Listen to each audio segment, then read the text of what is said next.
Welcome to the UIAAA Connection podcast. Hometown Ticketing is proud to be the exclusive sponsor of the UIAAA Connection podcast and to provide schools nationwide with the best options for digital ticketing for their events. Visit their website at hometownticketing.com to learn how they can make digital ticketing possible and simple at your school. Thank you to Hometown Ticketing for their exclusive sponsorship of the UIAAA Connection podcast.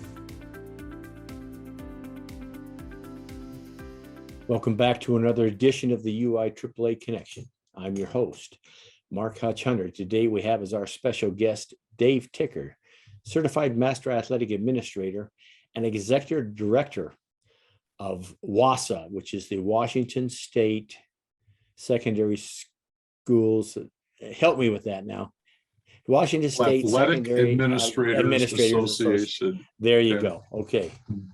Well, welcome to the podcast, Tick, and let's have you start by sharing with our audience here in Utah and across the country where you grew up, where you went to college, your first job, all of those types of things. Okay. Well, I grew up in California. I'm glad I'm not there anymore, but that's where I grew up. Went to 3 years of high school, a large high school in the Bay Area. My senior year, I moved to Wilbur, Washington, a little farming community in Eastern Washington. My graduating class was 44. I played football, basketball, and baseball. I had a chance to play football at WSU, but chose Whitworth University, and I played basketball at Whitworth. My first job was in a small farming town, and I taught a junior high block of math, social studies, and science to both 7th and 8th graders in the same class, different curriculum. I would have 20 minutes with the 7th grade and teach them their lesson. Then I'd grab the 8th grade and teach them their lesson, all different curriculum. And I also taught high school business, math, and biology. I'd never had a science class at Whitworth, and I was teaching biology right out of the chute. So that was a different time back then. I think certification's gotten just a little bit different right now. But back then you could teach, you had a K-12 certificate that said you could teach anything. So Whitworth is in southeastern Washington, am I right? It's in Spokane. It's in Spokane. Mm-hmm. Okay. So Yeah. it's not the same one I'm thinking. Okay, so it's in Spokane. No. Yeah, it's And in then Spokane. one other comment I had, if you taught 7th and 8th graders at the same time, as far as I'm concerned, you have a one-way ticket to heaven. Like, that's it. No matter what else you do in life, no matter how bad you can become, that in and of itself is your one-way ticket to heaven.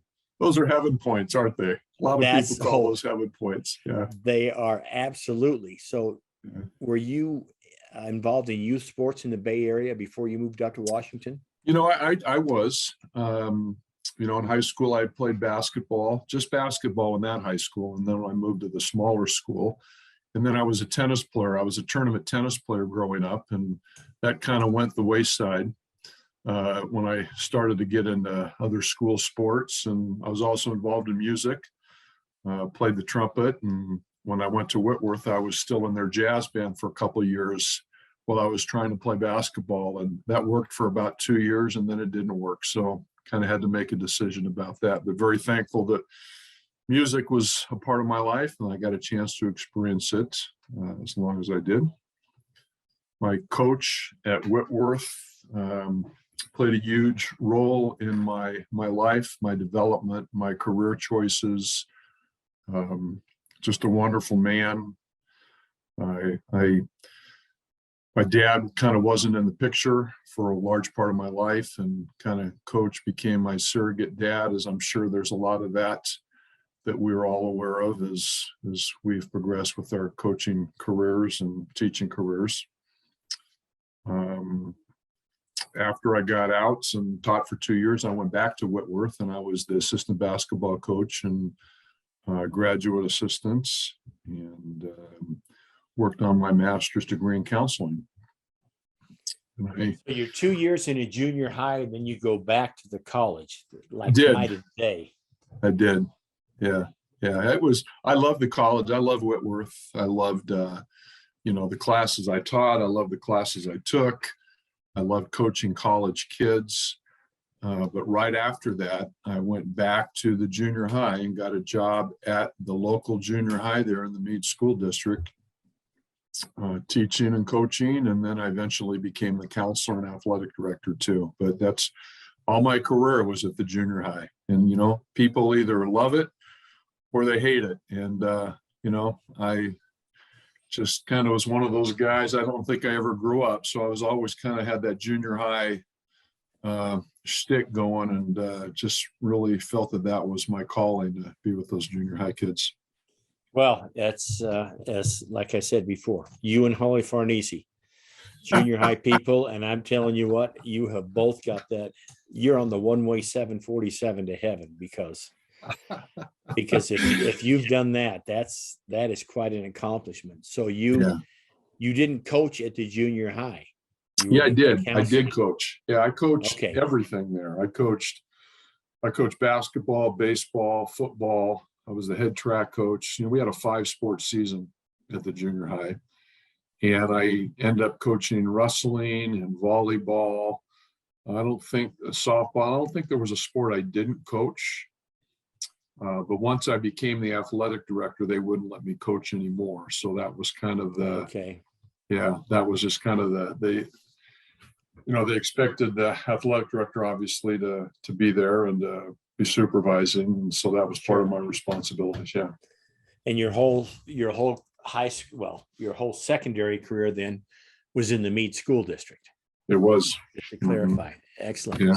Yeah. Well, let's talk for a moment about some of the mentors. You've already mentioned one of them that you had at the university, but talk about some of the other mentors or people of influence in your life, both in Washington and maybe nationally. Yeah. Well, I think in Washington, it's funny because being attached to the athletic arena, that seems to be where most of that encouragement and mentorship came. I remember, Ray Hare was a real integral part. He was an athletic director at a high school. Joe Richer, I don't know if you met Joe. Joe's been around for a long time. He encouraged me to get involved in our WAS organization. And then Tim Graham. Tim Graham was a big mentor. Tim Graham was the one that initiated our executive director role in the state of Washington. He brought that to the table on our board, and we voted for that, and that became our new leadership model. So that was, Tim and I got to be really good friends, and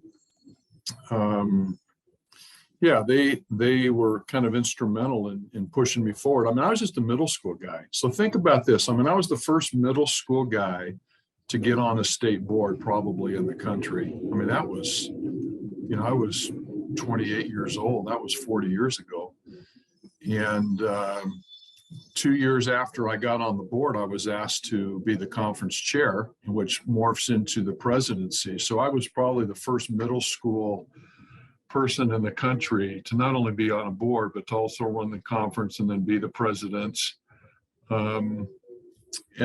That's something that when somebody asked me to do that, without that encouragement, without people just saying, hey, you can do this, you can move forward and lead in this capacity. Because middle school people really were just really not engaged and not a part of the system, part of the leadership team, so to speak, at the state and even locally. So that was a big deal for me. And I had to have those people come alongside me. I mean, Joe Richer, great guy. He probably called me 4 times a week just to make sure I was doing the right things and heading in the right direction as I was running the conference. So, that's the type of thing that I think we've all become accustomed to across, during our careers, and having those significant people step forward and, kind of demonstrate to us through their own efforts. But, they were all good people, and very fortunate that they came into my life. Well, let's delve into that. You spoke about your relationship with Timmy, a former guest on our show, and talk about how you, the middle school guy, then all of a sudden becomes the executive director of WSSAAA. I mean, it can't just be like, oh, I put my name in. The next day he said, yeah, we're taking the middle school guy. And all of a sudden you're executive director because. Yeah. The funny thing is, Hutch, there were 2 no votes when we voted. 2 no votes. There was 20 board members, 18 yes votes and 2 no votes. And I was one of the no votes. Because in my mind, I was thinking, well, this is an all volunteer board. Okay. And we all had responsibilities. As soon as we appoint an executive director, that's going to go away. I just really felt that it was going to take away from our participation as a board. So I voted no. And then I was the only one that applied for the position. So I knew it was something that was going to happen. I was, had maybe 5-6 years left to teach. And I was just thinking this would be, something I really enjoy. And, could I go down this road, and would people trust me to go down this road? So I was the only one that applied, and Tim was leading the hiring team as I was being interviewed. Excellent. And what year was this then that you became? I'm thinking maybe 2005 or 6-ish. Yeah, 7-ish. It was 15 years ago, I think. Yeah. And then the year after that's when I met you for the first time when we went to New York. Saratoga, I remember it well. For the conference. Yeah. I think you were the only one there that made any eye contact with me, came alongside me and actually, was a friend, which I really needed when you're around people that you don't know. But yeah, exactly. I'll never forget. Well, I appreciate your kind word. We'll talk more about the NEDC in a moment. Let me go to this area. How has the job of AD changed, athletic administrator, since you first started years and years ago to the job it is now? That's a good question. It's a hard question. Being a middle school guy, I was more worried and concerned about my numbers. We didn't cut kids. So I might have had 80 girls turn out for 7th grade volleyball, and I had to have a team for everyone. They all had to be on a team. So I might have had 6 teams of 80 girls, divide them up into 6 teams, and then I had to schedule them. So my biggest issues back then was scheduling, supervision, and finding the money to get everybody in a uniform. The eligibility piece was done by our building secretary, which I think even at the high school, there were a lot of other. But now, jumpstart 40 years later, just to give you an example, last year, I think I had 10 different ADs call me, experienced ADs that were in leadership positions across the state, and every one of them was considering leaving the ranks. They were so stressed. They were so worked up. Since COVID, everybody had to double up on responsibility, and ADs had to absorb quite a bit of it. And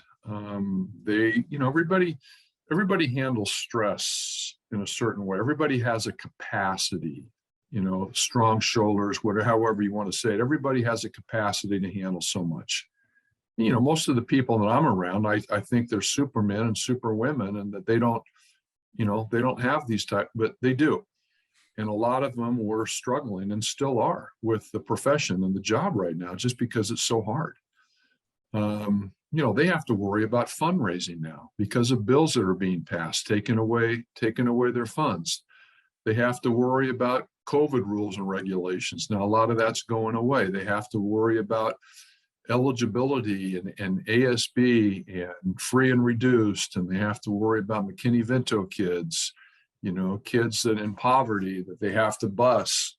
A lot of times they give ADs transportation also, or security. And I'm listening to these things that are on some of these guys' plates, and it's not just the 40-year-ago AD job that, hey, I'm going to schedule games and I'm going to be there to supervise and I'm going to be an encourager and I'm going to work with my coaches. That is maybe 15-20% of the job. There are so many other things that ADs have to do, which makes it just vital that they have somebody that they can confide in, that they have a mentor, that they have somebody that they can turn to, that somebody they can talk to, somebody that Will be unconditional with them, because it's not an easy job. It's not an easy job. Well said. Let's talk for a moment about your journey with WSSAAA and your journey with the NIAAA, how you first became involved with WSSAAA, and then obviously we know that you're the executive director. We covered that. And then maybe some stories from WSSAAA or the NIAAA that are memories of yours. Sure. Yeah. When I first became the executive director, I mean, it's funny that you're interviewing me on this, because you were an integral part of moving me forward with this, because one of the reasons they sent me to Saratoga was to pick people's brains and just say, hey, what is an executive director supposed to do? Mm-hmm. It's a completely different model for leadership in our state. And I remember coming back and emailing you, and I talked to you there, and I emailed you and I said, Mark, can you share with me your sponsorship levels? Can you share with me, and you shared with me everything, not only your sponsorship levels, your logo, you shared with me everything that you did, the letters that you sent out unconditionally. And it wasn't even like, well, maybe I'll share this with you, or I'll share this. You shared everything. And that kind of got me off the ground. And, I remember asking you, well, can I use this? Can I just put the WSSAAA logo up? Can I use some of the same language? And you said, you use whatever you want. And now, things have changed since then, because we all kind of brand our Mm-hmm. states and are a little differently. And a lot of times it's real similar. And I shared some of those things with you guys at our NEDC conference, but I'll never forget. I mean, if you hadn't come alongside of me, I would have been, the first 2 years would have just been, a tremendous struggle, trying to figure out. And, and this, being the executive director, all of us, you somewhat have to turn into kind of a businessman, Yeah. and that wasn't even in my vocabulary, and all of a sudden I'm dealing with businesses, and I'm explaining to businesses why it's important to attach yourself to our association and what our association is about. And all of a sudden I had to find purpose in this job, and I had to find purpose in my delivery, and I had to find out, what I was doing with branding, but it had to start somewhere. And it just, it's just a great unconditional moment. And I think that's the kind of what cemented our relationship. And then, once we got involved with NEDC and that National Executive Directors Council, and I remember you became the vice chair, and then you had a little conversation with me. We had a little subtle conversation. You put your arm around me. You said, Tick, he says, I really would like to see you be that next vice chair. Why don't you, and let's just kind of steer this ship in a positive direction. I'll never forget. And so I did, but I never would have done that without that encouragement. And then WSSAAA, WSSAA's really supported that. And they've really supported me being a part of NEDC and the conference that we had this year, and how NEDC came out to Seattle, and a number of our WSSAAA board was instrumental in some of the delivery and some of the subjects, and all in the guise of getting better, of all of us getting better, because that's what we are. We're all trying to get better. We're all trying to get better individually. We're all trying to get better as an association, and we're all trying to get better as we steer our ships for activities. I like what you said about, and your words are very kind. I appreciate that, but you need to understand that as ADs, and it's so much different than being a coach, because if you go to a coach or you go to a coach's clinic, they'll share 5%, 10%. This is what I do, because I don't want to give away my secrets, but ADs are the reason I was that way with you is at least you think 100% of that was my ideas, because I'm sure I borrowed most of it from somebody else along the way. Yeah, so I'm sure it was successful for me. So yeah, that's a great point. Let's talk about now. I want you to go into a little bit of detail, because Washington has become famous for this. with the Washington model and the mentoring you have with your ADs and how you've set that up and how you've done that. I think you're really a role model for the rest of the country. So I wanted to give you some time to share that with our audience. Well, I wish, as we sit here and talk, I wish I could say, hey, that was my idea. But you know what? When we first started mentoring, it was just basically in theory, hey, we're going to mentor new ADs, and we talked about it.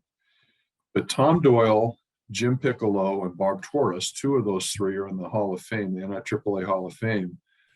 They decided to put thoughts down on paper, and they created a mentoring template as the foundation for us as a board to reach out and start mentoring. And we started with webinars. We had probably, 15, 20 webinars about different subjects that ADs that we recorded, that we put on our website that ADs could go to, but that was the beginning.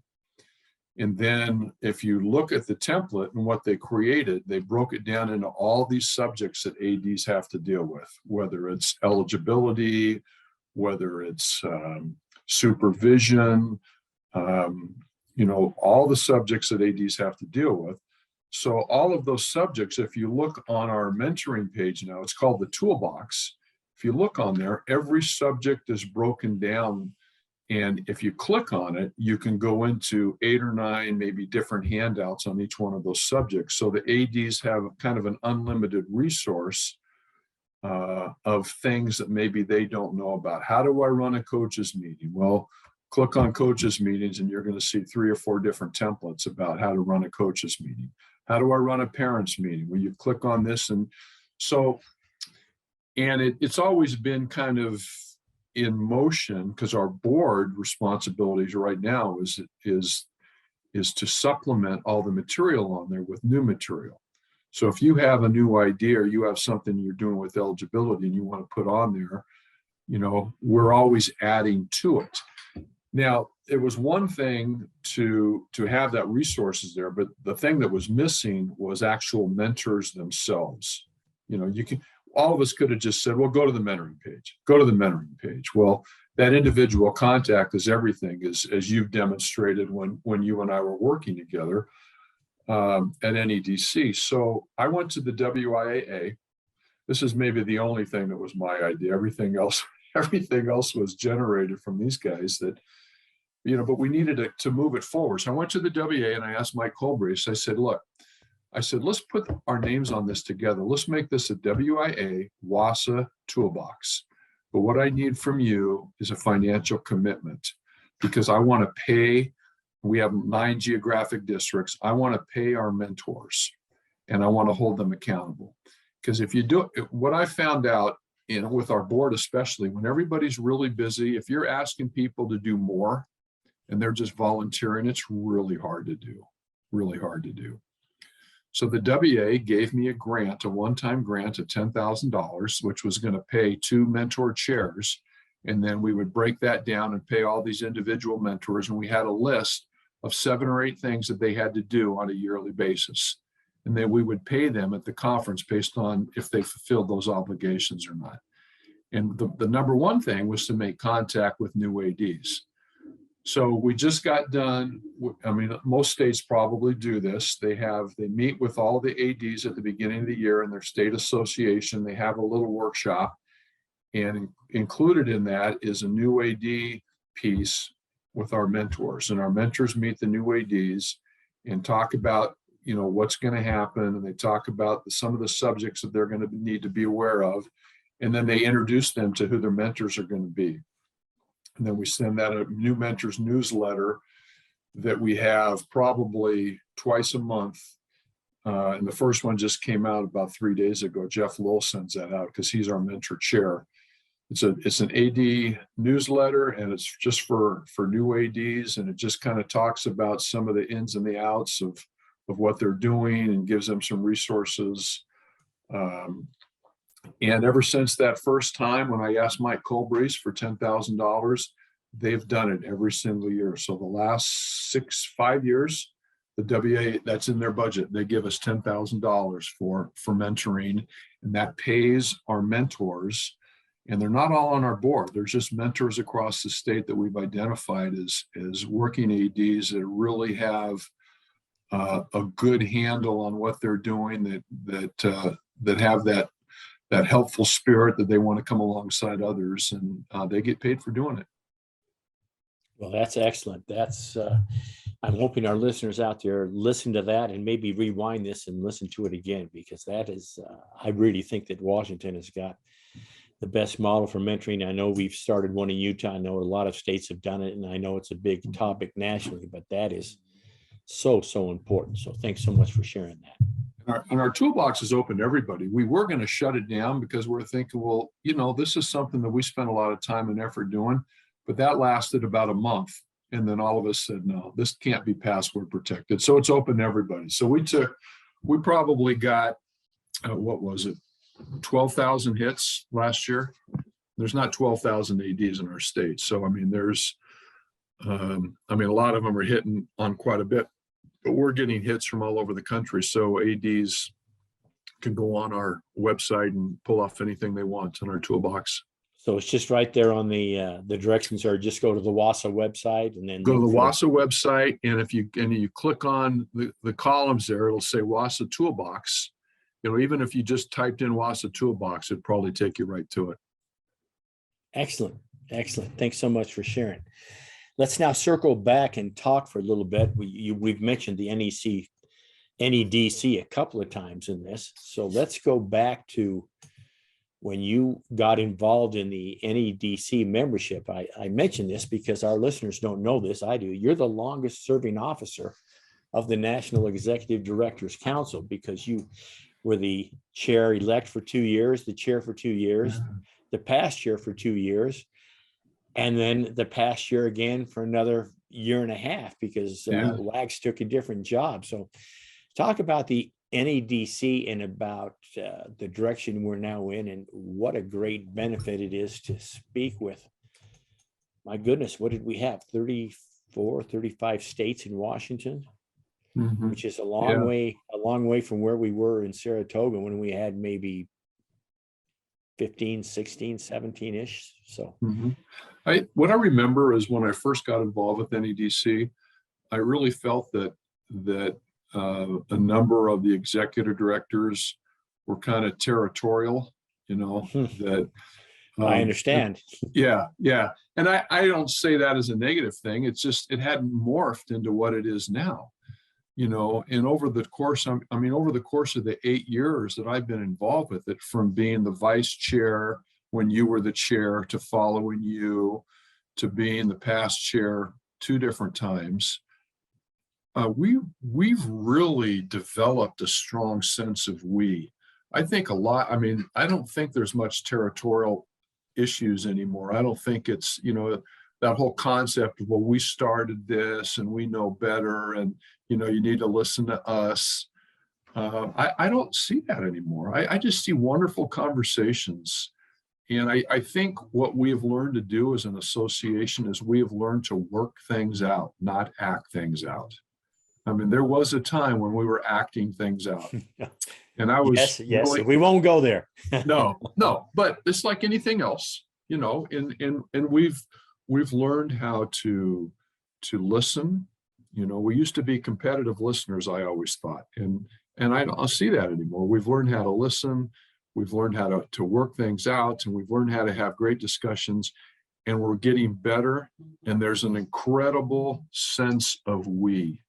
And that's about as good as it gets. That whole concept of we're part of a team. I need you, you need me. I just see it morphing into the leadership over the last few years, and just really kind of proud of where kind of we've steered that ship, and now just being a part of a special group of men and women. There's not one time that, every time we meet, I'm taking something away. I'm thinking, wow, that's a great idea. You're doing that. Yeah. And then next thing you know, I'm having a 20-minute conversations with a Karen Lanier or a Greg Smith and say, tell me a little bit more about that. And then all of a sudden, wow, hey, we're a lot better friends than we used to be. That's kind of our template now. We've really developed this strong sense of we, and it's powerful. And I'm just very thankful to be a part of just a special group, just some tremendous people, lots of wisdom, and very few egos, if any. I mean, that's the part that just kind of drives my participation. I just love being around everybody. Well, and you said it so well.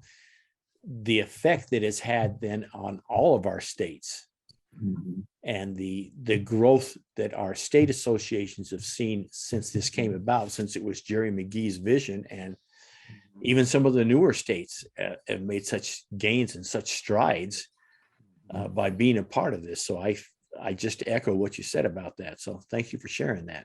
Mm-hmm. Let's have you talk for a moment about, I say the most recent conference, but it's been 8 months now, well, probably 9, since we had our conference in Denver. But talk about how special that Denver conference was, because as we all know, COVID put the Tampa conference online, and online is just not the same. So share your thoughts and maybe some stories from that conference about how great it was to see everybody in Denver. Well, I just what I remember the most is, and I know we had to show our vax cards and we had to jump through all these hoops, but the smile on everybody's faces when we were face to face again. And yet leading up to it, the whole COVID thing, our culture at that particular time, and I mean, I still think there's a lot of times now, they seem to want to define all of us by our differences. And at the national conference, there's so many unconditional moments that we celebrate together, what we all have in common, and I think what it just kind of, I always kind of felt that our conferences, whether it's a state conference or a national conference, are really a booster shot of purpose and encouragement, but I've never felt it more than at Denver. It was enlightening. It reinforced why I'm in education. It reinforced why I'm in the athletic director's ranks. There's so many important lessons that are involved in activities that we teach kids. And what was real special is affirming the fact that we're all in this together. We are all in this together. And there were lots and lots of joyful moments, lots of things that we experienced, lots of being in person, and celebratory moments that were just, like I say, a real booster shot of purpose. And I can't even really put into words how much those unconditional moments mean, and then everybody goes back and our culture kicks in, and it just really reinforces to all of us to try to keep that going in our respective communities. And there's not very many things out there that are teaching the power of we, Hutch. Yeah. Athletics teaches the power of we. As you well know, I mean, your stories when you were coaching all the things you've coached, but then the women's football team you were coaching, I was so taken back by it wasn't even high school kids. It was older women, but they were still experiencing the joy and the lessons of working together, and none of our differences mattered. None of their differences mattered when you had them on the football field. They didn't care who was next to them as long as they made that block. That's who we are. That's what we teach. That's the power of education-based athletics. We, and being a part of a team. I just, and that was just really on display in Denver. It was just lots of joyful moments for me. Well said. Let me go with the 2-part question. When I ask you what's the favorite part of your job, it's got to be what's the favorite part of your job when you were working AD, and now what's the favorite part of your job you're still working as an AD, but now you're an executive director. So 2 different answers possibly. I'll turn it over to you. I've always looked at myself as an encourager. You know, when I'm in junior high kids, it's really easy to kind of lift them up. And I was really into finding positive things to share with kids and then having fun with them. I wanted to experience it with them. So I think the parts that I liked the best was just being able to engage with the kids together with something, you know, going to practice, running a drill, you know, as an athletic director, go in and asking the coach if I could run a drill or if I could have a free throw contest or if I could, you know, letting the kids see me in a position where I could be vulnerable and encouraging. And, you know, I always thought that was one of my roles. And I'm not sure that's changed a whole lot. I still think I'm an encourager, and I'm, you know, trying to find ways to lift people up. The camaraderie is a little different. Obviously, I'm working with adults now and not junior high kids. You know, but I think more than anything that I'm just very, because, you know, it's fellowship. I remember Steve Bridge said something to me. He says it's his lifeline. He really feels like our association is his lifeline to engage with like-minded people that, you know, really truly believe in education-based athletics. And I think that's what it is for me too. It's kind of my lifeline. And it also helps me put me in a position where I used to use this term a lot. I'm either green and growing or ripe and rotting. You know, being a part of this right now forces me to be green and growing. And I like that a lot. You know, I don't think anybody wants to be in a position where they kind of feel like they're ripe and rotting. And I just think there's so many positive things that we can still do with our association and lead. And I think that's what I like the most. It's just, again, the joyful moments that I get to experience and being a part of a special fellowship that we all serve. Dave, why don't you share with us your two suggestions for a brand new athletic director?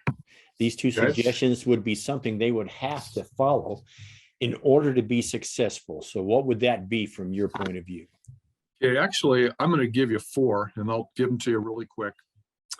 I said it earlier. I said, always remember that we're in a position where the public needs to see us modeling, working things out, not acting things out. And no matter what you're going through, there is someone who can help you navigate and work through it. That would be another one. You know, don't give up. Don't get discouraged. When dealing with conflict, try to start with something you can both agree with and then move forward. That's always something that's helped me as a counselor, helped me dealing with parents. And always try to make a good first impression, whether it's a smile, a firm handshake, looking someone in the eye, and compliment them on something. A first impression takes about 20 seconds to form. And if it's a negative first impression, it takes a significant emotional moment to change that. So, and I guess one last thing that I'd like to share is, you know, something that happened during my career that kind of shaped my destiny. My first year as a coach at the junior high, I coached a 7th grade basketball team, and we were 5-5 that year. We lost 5 at home and lost 5 on the road. I like that. We lost our first game 64-4. And that 4 points might be the best coaching I've ever done to get those 4 points. And I had to come to grips really quickly, because that was our first game. I had to come to grips really quickly with finding purpose in the season. And I've got a picture right here. I don't know if you can see it or not. There's all my boys. Well, one of them in that picture is my family doctor right now. Another one in that picture is one of my sponsors. But we had a motto, and that motto was get up, dress up, and show up. We had to practice every single day, like at 6 a.m. And I've never been closer to a group of kids, and I think I've never learned more about finding the real reason why we're competing. and making it real for all those kids, and spending quality time and trying to get better. That really impacted me in my educational career. And I guess the last thing I'll share with you, and I heard this is interesting, because I was in Park City, Utah, right after I became a counselor, and I heard somebody speak. And if I could remember their name, you probably would know who it was. It was a local building principal, and he was just eloquent when he was speaking in front of people. And this is what he said. He says, "It does not do us any good to have 4.0 students or unbelievable athletes. It doesn't do us any good to have those kids unless we develop good citizens." And that always became, as soon as I heard that, it just resonated with me, and that became my core. We are developing good citizens. We are developing good citizens, and we do that through the avenue of activities. Very well said. Let's finish with this, Dave. What question should I have asked you that I failed to ask you? I'm not so sure that there was any that you should have asked, but I guess I can tell you, everybody kind of has a hero, somebody that they've really looked up to, and somebody that really resonates with them.